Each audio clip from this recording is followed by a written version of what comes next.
Hello and welcome again to the Habits and Health Span, an Amway podcast. I'm Alyssa. I'm here with my partner in crime, John, and we have some extra special guests today. That's right. Today with us, we have Jesse Leverett and Dr. Gary Fisher, who are going to be walking us through skincare and skin health, which personally I'm super excited learning about. I'm probably like some of our listeners who right now, in terms of caring for their skin, are doing nothing. And I'm hoping that you'll tell me that that's what I should keep doing, but I'm guessing that there's probably a lot that I could learn. So super excited to be talking with both of you today. Yes. Tell us a little bit, Dr. Gary Fisher, about your background and your connections with Amway, et cetera. I'm professor of dermatology at the University of Michigan Medical School. I've been on the faculty there since the last century, for some years now. And we've been investigating molecular mechanisms of aging, trying to understand the basic fundamental biology that causes skin to age. And I've been consulting with Amway for probably 15 years. I think it's over now, but yeah. More than 15 years, yeah. So we've done a lot together, and I think we've made some progress, and we've helped some people. And so it's been a really good relationship. Well, Dr. Fisher, thank you so much for being on the show today. We're super excited to be learning from literally the professor about this. Mm-hmm. All right. And Jesse Leverett here with us. Tell us about yourself. Yeah, so I have the best job in the world. So my title is fellow. And at Amway, basically, that means you're just like the oldest guy there. So I've been doing this for quite a while, at the same as Gary. I started out on the product side. And then, about 20 years ago, I switched over to what they call open innovation. So my title is Fellow Open Innovation. What that means is that we work with external entities like universities and small startups to kind of see what they have and could we bring it into our product line. And it's been fantastic. I love my job because I get to work with guys like Gary. I also manage our scientific advisory board across all the different categories. And it helps me to kind of understand, a total picture. When I'm looking at skin and then internal as well, these guys are doing that real work to show how, what goes wrong over time. And then once we understand that, we can start to figure out, what can we do about it? Is there a solution for that? And that's the fun part, kind of making that translation. It's not all, we're not all doomed.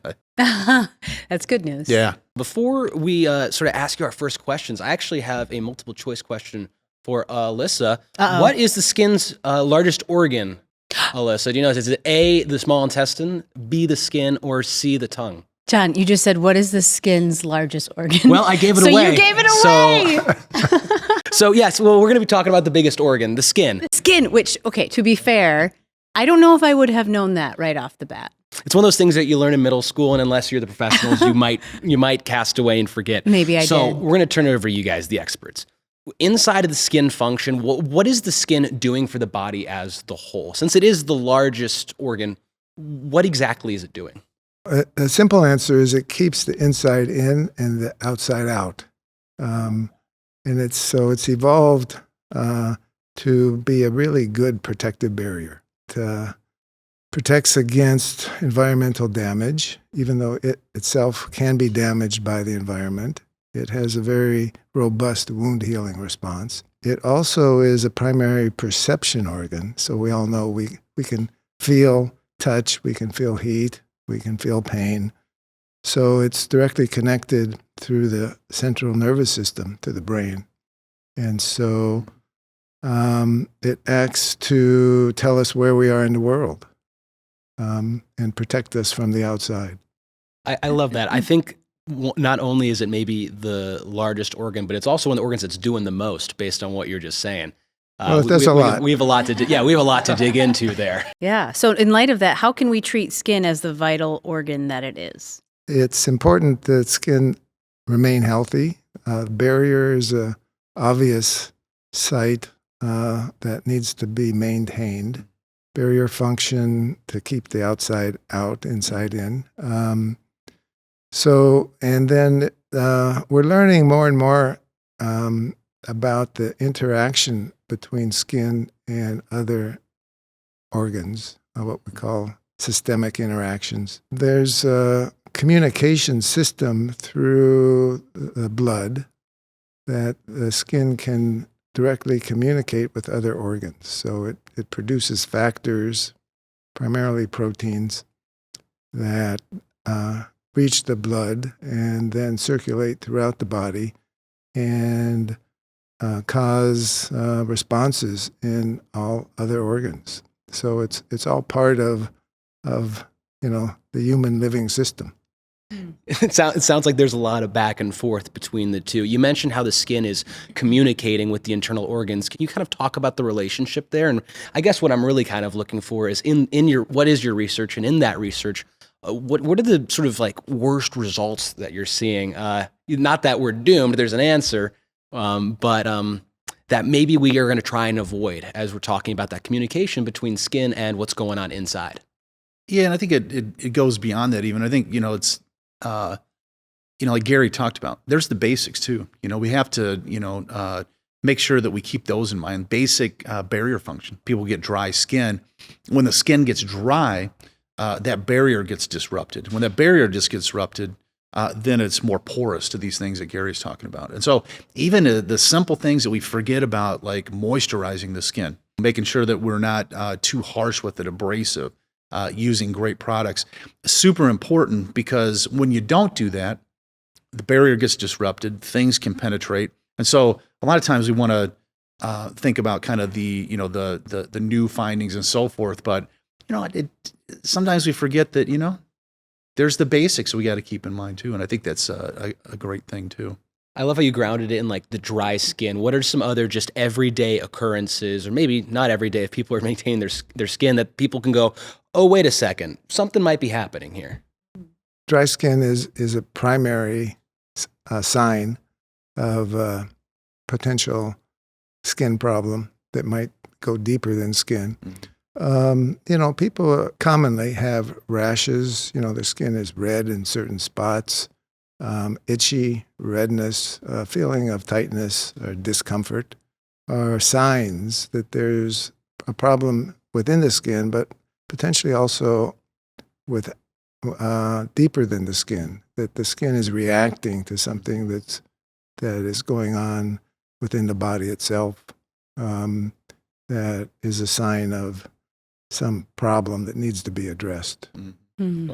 I think one thing to me, though, too, that stands out is, having spent a lot of time with Gary and kind of learning from him, and one of the primary contributors to what we think of as aging of the skin, we're switching that kind of thinking to from aging to healthiness, kind of a state of how healthy the skin is. But if you think about it in terms of aging, because that's still kind of where people, their mindsets are, and they can picture in their mind what that looks like. They do at the university biopsies. They can take samples of the skin, investigate it, look to see what's inside from a molecular biology standpoint. And it's quite interesting when you look at we call it sun-exposed skin. Skin that's exposed to the sun or to the exposome, so pollution, other things like that, compared to skin that's protected. So areas that you generally wear clothes and things.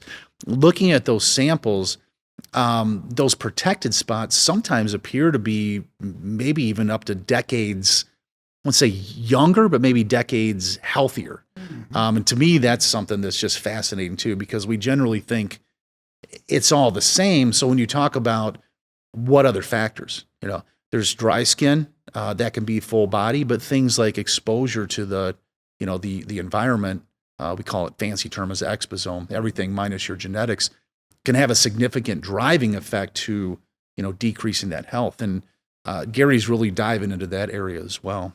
That's fascinating. So I hear you saying that the skin can actually signal the deeper needs inside your body, that something else is going on. Can you describe the scientific basis of that connection between skin health and overall health that you're talking about?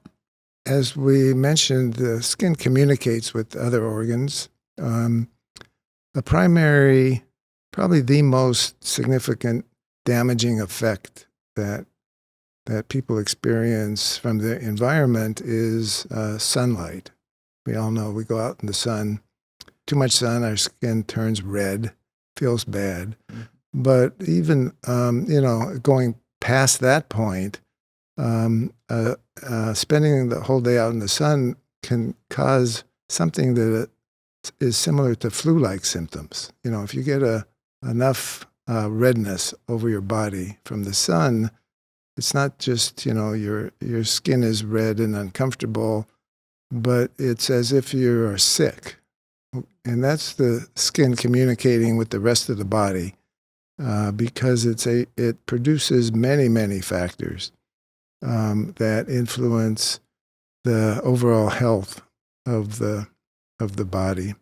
In general, skin damage produces factors, whether it's local or whole body damage to the skin, that signals to the rest of the body that there's a problem. And it's related to inflammation. Internal inflammation is the cause of many types of diseases and pathologies, and feeling bad is driven by inflammatory processes, which is the body reacting in a way that it thinks it's protecting itself, but in the long run can be damaging.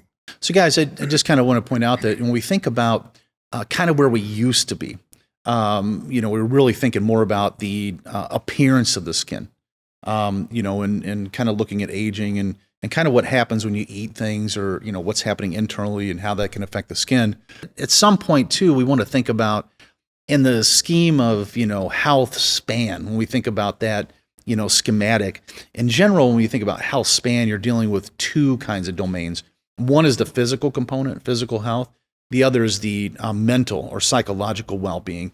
And I think that's a really important part as well, that other organs don't play, in that people are, pretty concerned about, the skin and how that conveys who they are, how they want other people to see them, and so forth. And so that really, I think, out of many other organs, if we think about just health, the skin is an eye into the inside, and an eye into how you present yourself, and weighs heavily on the psychological well-being, good or bad, both ways. And I think that's something also that we consider when we do these products, and it's pretty important. So if I'm listening to this podcast right now, I'm going, okay, number one, sunlight, look out. Take the proper precautions, start taking care of it. But you mentioned exposomes, everything minus genetics. We're talking a lot about sunlight, but I'm just curious, what are some of the other factors that maybe the listener should be thinking about in terms of, okay, this is another sort of environmental circumstance that there's steps that I can take to help mitigate, to help my skin's health span? Second in line is pollution, air pollution, air quality. It's becoming perhaps worse as the planet ages, depending on location. But skin being exposed to the air is also impacted in either a positive or a negative way by the quality of that air. So pollution, particles from industrial activities, car exhaust and such, we all live in that environment, and although it can't be seen by us under normal circumstances, hopefully, it does make contact with the skin and can cause skin to react in unhealthy ways.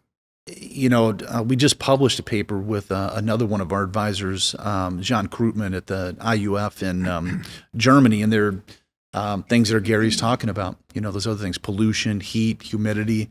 So I think that the important part is that, we think broadly. Again, and just like Gary started off, your skin is the thing that's between you and the outside world, exposed to everything that you deal with day and night. And I guess the other part would be, a lot of times we don't think about, but when we think about exposome type things, usually it's physical things that we're concerned with. But the other things that fall into that camp would be, stress, psychological stress, like, I talked about the well-being component as well.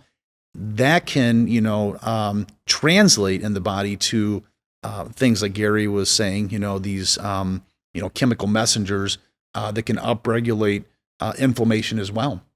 And we usually don't think about that piece. The other part too, I would say, on the exposome part is that it's not all bad either. They can be good.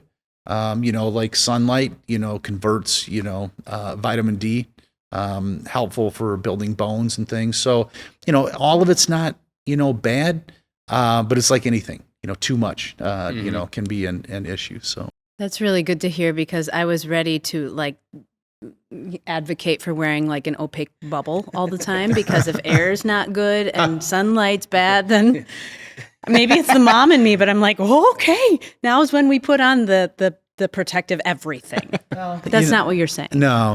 And Gary was talking about before, the skin has a lot of other sensors, as the largest organ of the body, but also is a very biologically active. So it can sense, the skin can see and hear and feel as well, smell. The skin has sensors that are equivalent to other, receptors in the body in different places. So there's some, research that talks about being exposed to green spaces, greenness that's good for us. Melatonin levels. There's a lot of melatonin produced in the skin. And so it's important, we don't just completely shut off from the outside world, but that's where research like what Gary's doing helps us discern between what is, helpful, what's not.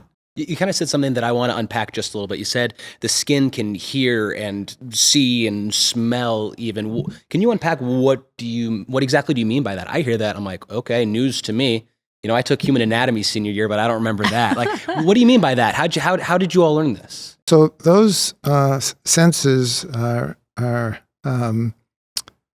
perceived by receptors, proteins that are designed to be sensitive to certain specific kinds of stimuli. Skin possesses a wide variety of those kinds of sensors throughout skin.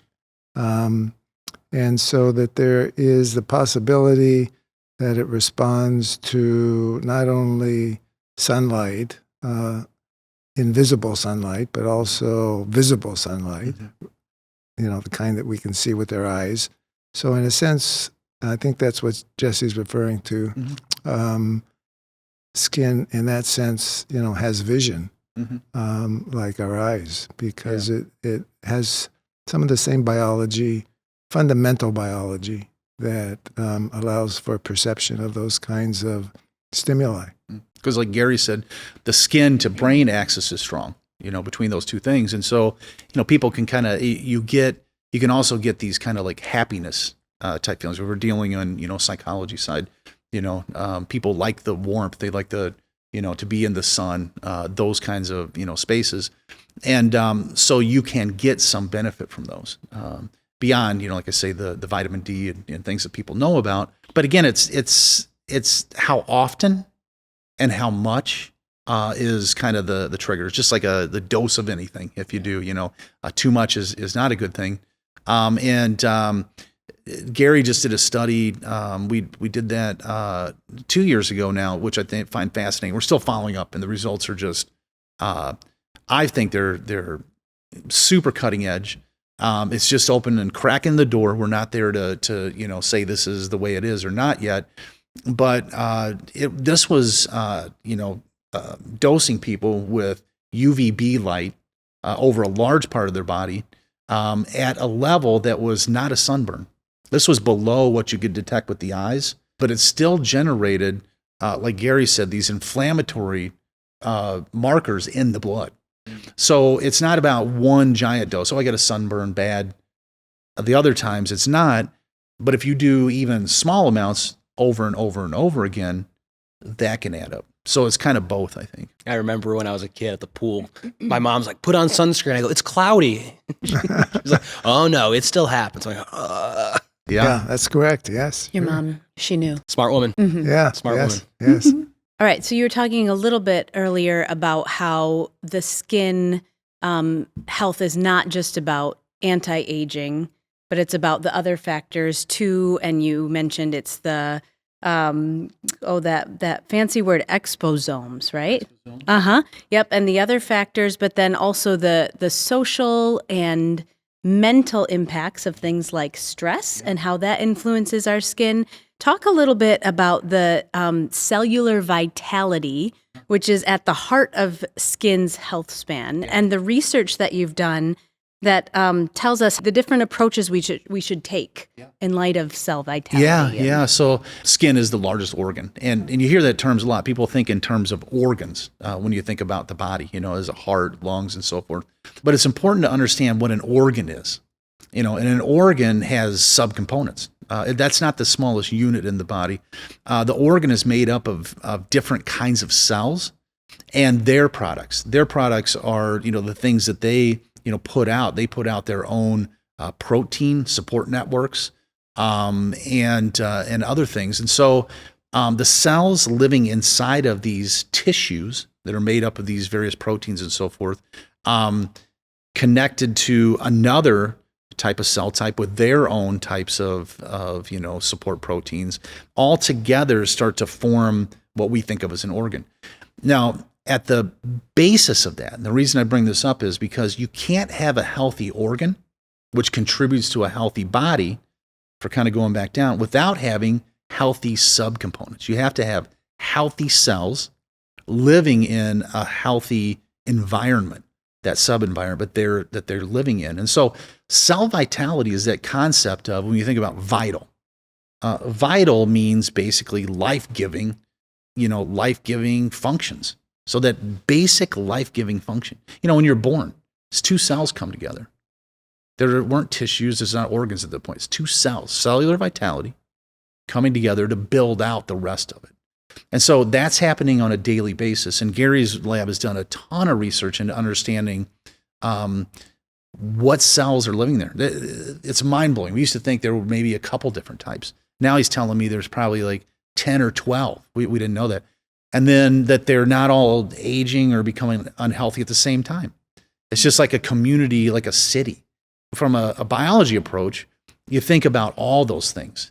And then how do we correct it if it goes wrong? But how do we keep it from happening? And so that's something that Gary's lab is doing a lot of work in that space right now on this cellular vitality piece and then the connection to the tissue they live in. If you have people living in a house and you're looking at them from above and they're in the kitchen, they're cooking, they're doing whatever they're doing in their home, and those people are the cells, and the home is the environment that they live in.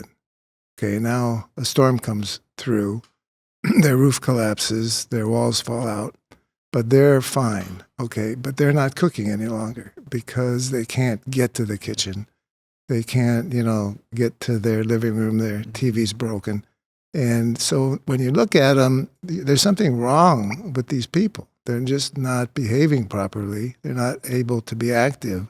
But in fact, there's nothing wrong with them per se. It's their environment no longer supports their activities. And so when we think about skin aging, that our perspective on that has a lot to do with what we call the microenvironment that the cells live in that dictates to a large extent their function. Skin is largely what's referred to as connective tissue. So connective tissue is what it sounds like. It connects us. Bone, fat, muscle, and the parts that connect bone to each other. And so skin is predominantly a connective tissue. It has an important barrier function. And then it has this function of what really is structural support throughout the body. Mm-hmm. If you pinch yourself, you're not really pinching the barrier. You're pinching the what's underneath the barrier, which is predominantly what we refer to as extracellular matrix. It's proteins that certain cells in the skin make to create the physical structure of the skin below the barrier. The way that has been designed is that with the passage of time or with environmental damage, those structural proteins undergo fragmentation. They break down. And the skin does not have typically a very robust way to fix that problem. So with the passage of time, with chronic sun exposure, there's accumulation of this damage.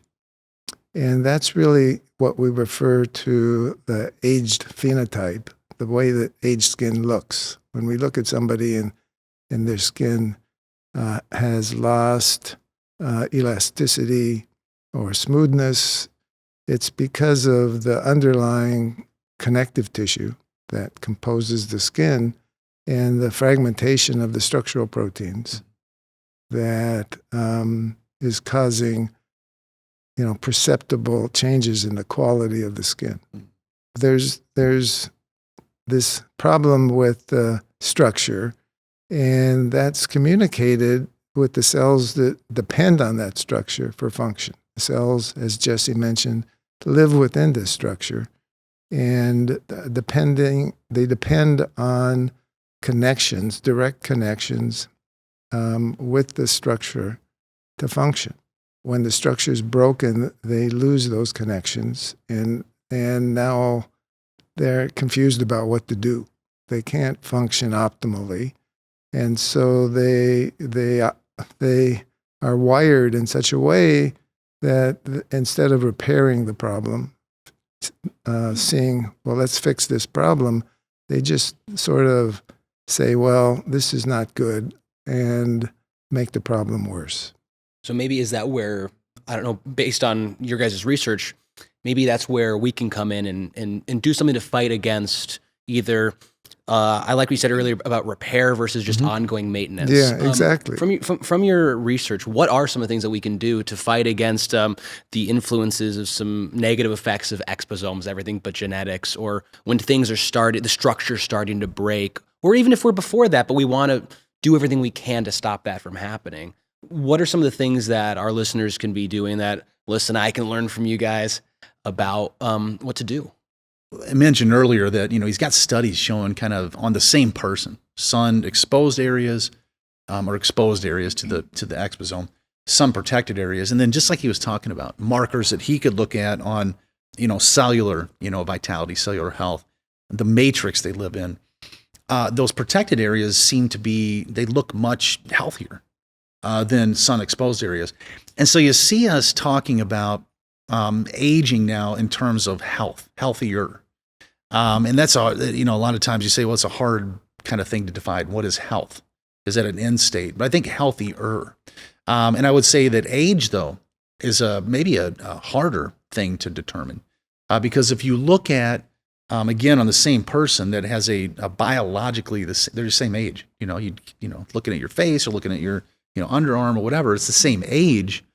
But when you start to track it on markers of how healthy things are, then you see a big difference. So there's this concept of, and you'll see it in other areas of research around health span and so forth, these concepts of biological age and chronological age. But we like to think about it more of, well, how healthy is it compared to something else as a comparator. Then you start to move into what do we do about it? Because if it's just age alone, there's nothing you can do about it. It's age. Age is age.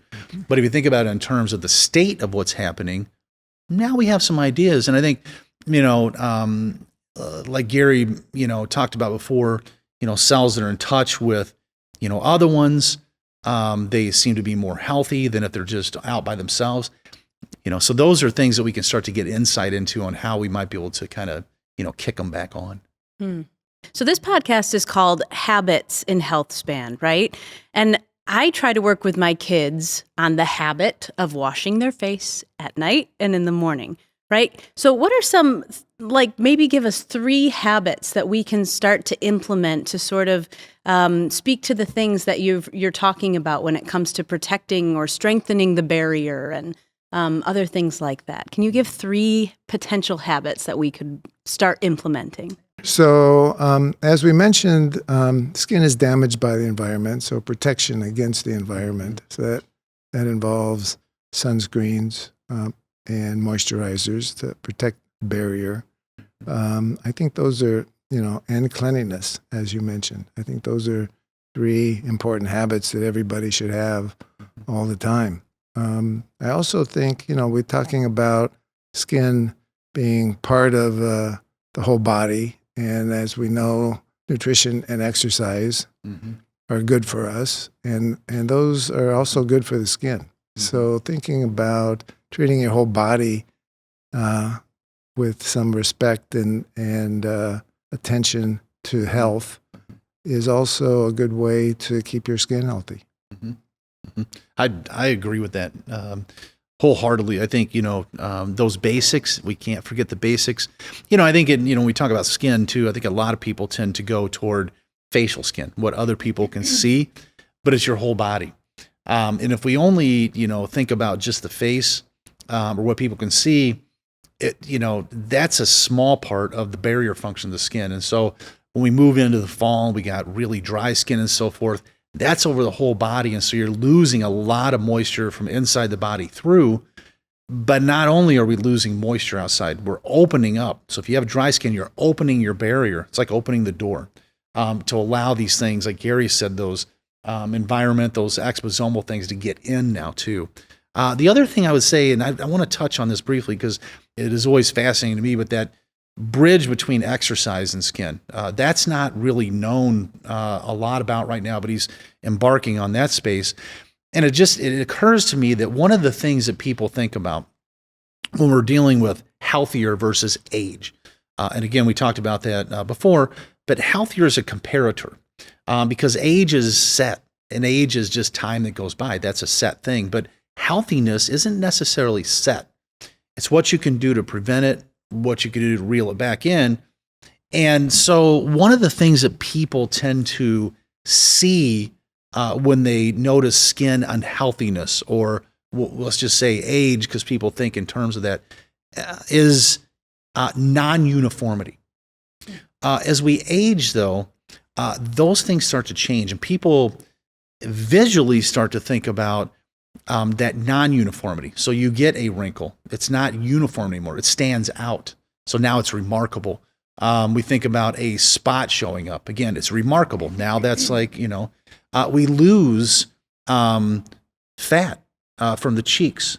We get it here.